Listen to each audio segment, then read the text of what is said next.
The secret of Psalm 23 that will change your life forever. Most people miss this. Hey there, friend. I need to ask you something.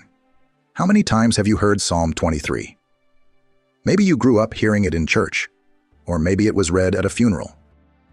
Or maybe you've even memorized it, saying it in times of trouble, hoping for comfort. But let me tell you something. There's a hidden secret inside Psalm 23 that most people completely miss.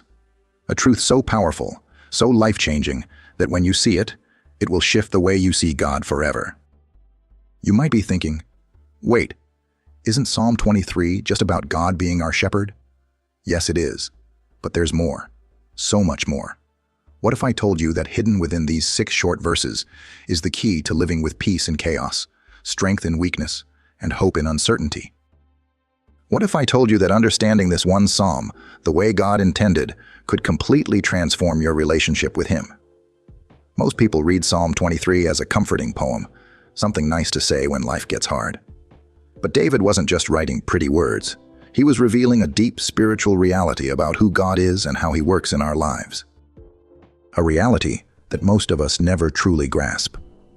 So today, we're going to unlock the hidden power of Psalm 23.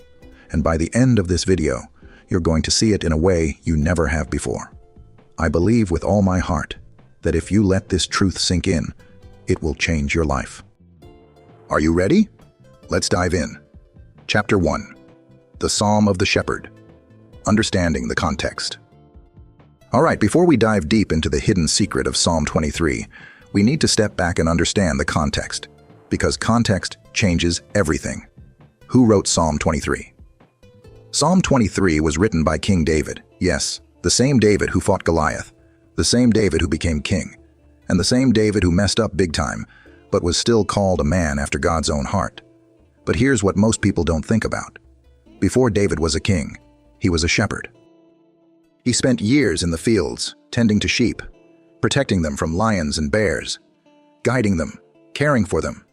So when David calls God his shepherd, he's not just using a random metaphor. He's speaking from deep, personal experience. David knew firsthand what it meant to be a shepherd, and more importantly, he knew what it meant to be a sheep, completely dependent on the one leading him. The cultural and biblical importance of shepherds. Shepherding was a big deal in ancient Israel. Sheep were valuable, providing wool, milk, and sometimes sacrifices for worship. But sheep are also completely helpless without a shepherd. They wander